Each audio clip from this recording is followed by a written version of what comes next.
عزو سلامتنا تقبلوا كل كرنات عالم تركبوا تخطاتلتنا أبالات سدرابيت قلم قوانقوا زخونكم تعذبتنا انبار لومور كم تلمود نايلوم تخرج سحابت زينا الحزنا قريبنا لكم لنا نابت فلام زينا كنبل متقعت درون اب سودان مرعى زخدو اب لعل زنبر سلمان زغاتات عابه الكت فطيرو اب سودان اب عمدار نمعراب ناب حنتي سنه سرعت صمبل مرعى يوعز زنبر سلمان زغاتات صعنت مكينه بسب البو نفاريت بستفصم متقعت عابه الكت اغاطيمو بمسرت زوجه صبصابات ابت متقعت بوحدو 10 سلمان زغاتات كموتن كلو كاباتهم دما حموش دقنس من بارن تحبير له اتمتقعت بفطنت ناب حيار بوليتيكان سو او مسالات كتع تغير له بزحات منجتات جوجلتات تطاقصوا او مسالات كم زغلصو اتمتقعتي أنا لعلي حيلتات قلت في لقف عن فزها خوينو سلمان زغاتات بترغاغام علامه خغبر كم صنحي خصولو اتغوجي لغن بزعوات فصامه وقعو مغلطي كساب حجهابن اذا فصامه اب سودان زقصله وقنا زايري خير مهلاو سيعو زفطر زلو سباو قلولاو حاده كابت عزز شقل ملكتات كوينلو بفلا اب سنه سرعت مرعى زخور زنبر سلمان سبات علامه بمخانم اتغجت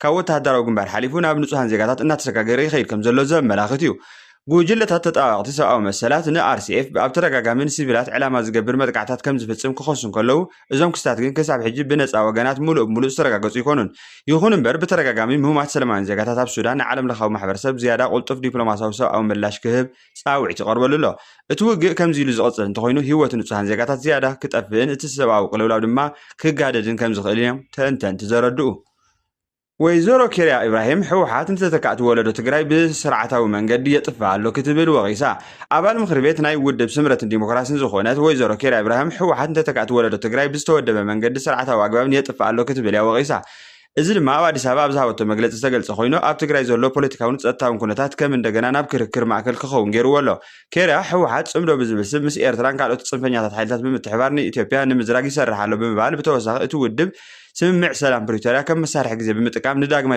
يدالو الله كتب الونجليزا بمسارة مجلس سمع بريتوريا حزب تجري سلام انتسبان زمت كخون زنبرة كنت خونه واحد قلنا تسمع نمسنا خالن جزء مركبني تغير من اللغة بالجليزا كما بحالا ويزورا كيريا اتي اب تجري زنبرة جزء ومحدار نمدخ من حدش بوليتيكا ولا من فطار تغير من اللي كتب اللي تحبر نسابت وساق واحد ام جوح ورك ان قالت معدنات حليفو من تجري نوج السودان بملاخ جنزب يكبالو كذب الكسونا غريبه كومونيتي زركب جنزب نمجز أصوار كم زوج على جليزة.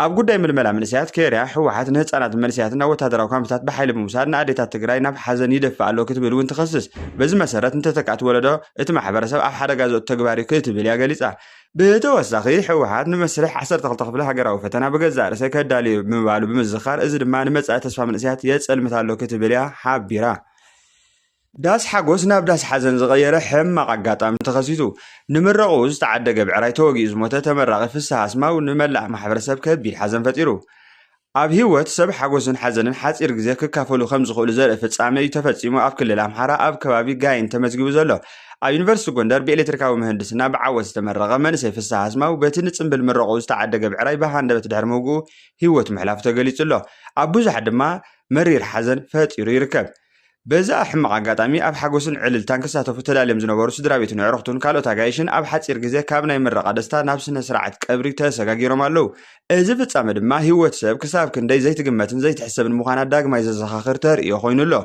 فسها اسماو اب تمرتو وصيتاو منبارن بيت سوون حبرسوم تسفا زنبرو منسي كم زنبر زفلت كوينو نعوت دما سدراويتن مسفتوتو بخبرن مصنبار سدالو مدب بحدغا انفتو بمقيار نام معلت حزن تغيرو إذا فتصامه بزعبا قطبتاو مقيارنا حقوسن حزن زرق خوينو أقالبو بزحسيحو له كي إلاتات بقصالي ببعراين كالوت إنساتاتن أبوان مجزاء مقعاز محردي بتنقاقا خطحازو خمس قبار ما يتحساسبو حدقا أبزو خونا جزيه بزي تثبيت كخصص لزخيل مكل خالن نايدح الناس وقمتات أقدس مخانم إذا فتصامه يري أموداتا موت فسها أسماء ونسدرابيتون عرقتون ممهارتون عاب خسارة أيو بزحاتا محبرا مرخبي بزحات ملغتات متصنع العلب متحلاف نسدرابيتون صنعات يمن يلو إسرائيل مس إيران سالساي زور وجه نمكيار تدالو الله بس دما وتر معكلاي مبرق نعبي يركب أما خلاي مبرق زلوا وتر داق ما ينام حرق نيا درجة ناتساقا قراب زر كول زلوا وان إسرائيل مس إيران سالساي زور وتهدر وجنس نمكيار بدلا تجبر كم زلازو جلسو مجلس تتعالوا بعالم سحبه مالو اسمع والزي أبتو زوبا زلوا نايت التميزان داق ما يغير كم زخل زملكت مخانتن تنتي جلسو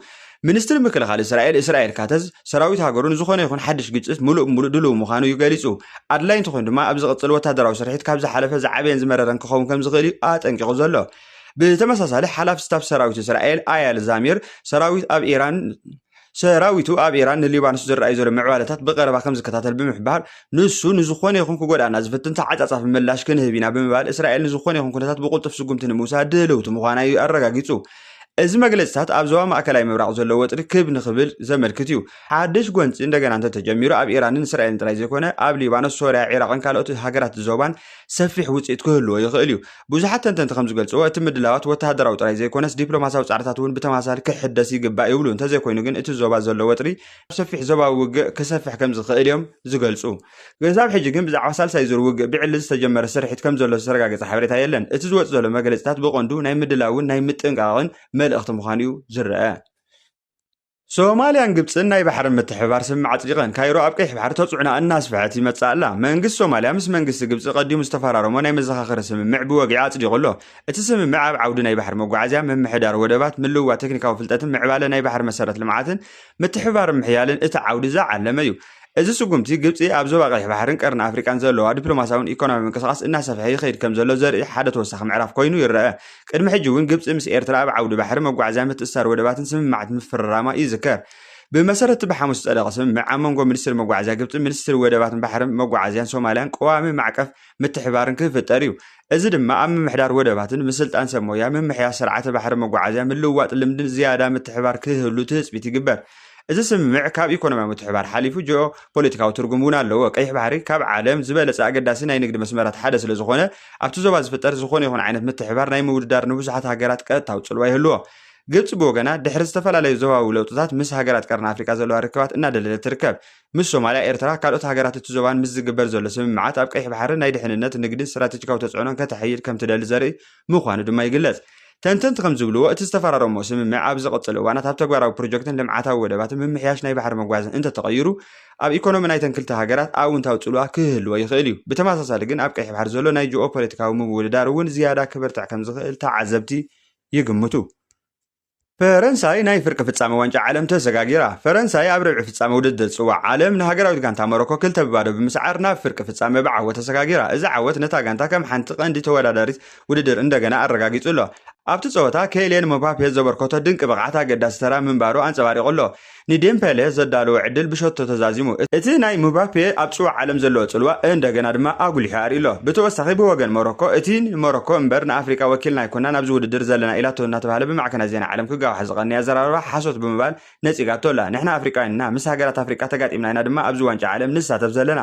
ካብ ኣሕዋትናን ኣሓትናን ኣህዛብ ኣፍሪቃ ደገፍ ንኸይንረኽበሉ ተባሂሉ ዝተጋውሕ እምበር ዝኾነ ይኹን በዓል ስልጣን ይኹን ኣባል ሃገራዊት ጋንታ ንሕና ኣፍሪቃውያን ኣይኮናን ዝበለ የለን ብምባል ወግዓዊ ዜና ቤት ጽሕፈት ሚኒስትሪ ስፖርት ሞሮኮ ብዕላዊ ሓበሬታ ዘርጊሑ ኣሎ። ካብ 2012 ጀሚሩ ዴዴር ዴቮን ሃገራዊት ጋንታ ፈረንሳይ እናመርሐ እታ ጋንታ ብተኸታታሊ ዓለም ለኸ ውድድራት ዝለዓለ ብቕዓት እናርአየት መፅያ ኣላ። ኣብ 2018 ጽዋዕ ዓለም ኣሸናፊ ዝኾነት ሃገራዊት ጋንታ ፈረንሳ ኣብ ዝሓለፈ ውድድራት ድማ ናብ መወዳእታ ደረጃታት ብቐጻሊ ብምብጻሕ ሓንቲ ካብ ዝሓየሉ ሃገራዊት ጋንታ ዓለም ብምዃን ኣረጋጊጻ ኣላ። ኣብ ፍርቂ ፍጻሜ ትገብሮ ጸወታ ድማ ኣዝዩ ወሳኒ ክኸውን ትጽቢት ይግበረሉ። በዚ ሒዛቶ ዘላ ብቕዓት ቀጺላ ናብ ፍጻመ እንተበጺሓ ካልኣይ ተኸታታሊ ጽዋዕ ዓለም ንምዕዋት ዘለዋ ተስፋ ዝያዳ ከዓቢ እዩ።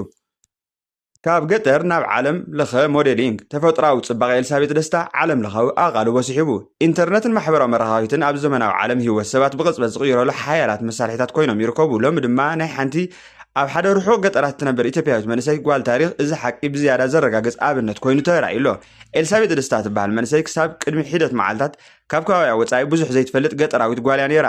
ይኹን እምበር ሓደ ሰኣላይ ፎቶግራፈር ዝኾነ ምስክር ከበደ ዝተባሃለ ዝወሰዶም ምስእልታት ብማሕበራዊ ሚድያ መራኸቢታት ድሕሪ ምዝርግሖም ብተፈጥራዊ ጽባቐኣ ማራኺ ፍሽኽታኣን ርእሰ ተኣማንነት ዝመልኦ መልክዓን ኣቓልቦ ሚልዮናት ስሒባ ትርከብ። እተን ስእልታትን ቪድዮታትን ብሓፂር ግዜ ትኹረት ብዙሓት ብምስሓበን ካብ ውሽጢ ኢትዮጵያ ጥራይ ዘይኮነስ ኣብ ወፃኢ ሃገራት እውን ኣቓልቦ ረኺበን እየን። ከም ውፅኢት ድማ ኣብ ሞዴሊንግ፣ ስራሕቲ ምውዕዋዕን ፋሽንን ዝሰርሕ ዓለም ለኻውያን ትካላት ንዓኣ ዝግበር ተገዳስነት እናወሰኸ ይኸይድ ኣሎ። ካብቶም ገለ ነታ ህፃን ንምድጋፍ ኣብ ቅድሚት ስጉምቲ ዝወሰዱ ሰባት ፍሉጥ ኢትዮጵያዊ ገበሪ ሰናይ ዝኾነ ማስተር ኣብነት ይርከቦም። ንሱ ኤልሳቤጥ ናብ ኣዲስ ኣበባ ምውሳድ ኣብ ሞያ ሞዴሊንግ ካልኦት ሞያዊ ዕድላትን ክትሳተፍ ደገፍ ከም ዝገብረላ እዩ ገሊጹ ዘሎ። እዚ ፍጻመ ኣብ ማሕበራዊ መራኸቢት ንሰባት ዘይተጸበዩ ዕድላት ክኸፍቱ ከም ዝኽእሉ ዘርኢ እዩ። ይኹን እምበር ህቡብነት ምስ ዝመጽእ ብዙሕ ፈተነታት እውን ይስዕብ እዩ። ስለዚ ሕጋዊ ውዕላት ኣብ ምሕላው መሰላት ሞዴሊንግ ኣብ ምምሕዳር ገንዘብን ሞያዊ ምኽርን ምርካብ ኣገዳሲ እዩ። ንኤልሳቤጥ ደስታ ዝተኸፈተ ዕድል ብተፈጥራዊ ትውህባ ብሓይሊ ዲጂታላዊ ዓለም ዝመጸ እኳ እንተኾነ ቀጻሊ ዓወት ክትረክብ እንተኾይና ግን ብሞያዊ ስራሕን ጥንቃቐ ትኽክለኛ ምምሕዳርን ጥራይ ምዃኑ ተንተንቲ እቲ ሞያ የረድኡ። ንሎም ዝበልናዮም ምንጭ ዝፁ ሓበሬታና ዝኾኑ ዜናታት እዚኦም እዮም ነይሮም። ኣብ ቀጻሊ ብተመሳሳሊ ሓበሬታ ክሳብ ንራኸብ ሼር፣ ላይክ፣ ሳብስክራይብ ምግባር ኣይትረስዑ። ዘለኩም ርእቶ እውን ኣብ ኮሜንት ሴክሽን ኣቕምጡልና። ወደ ሓንኩም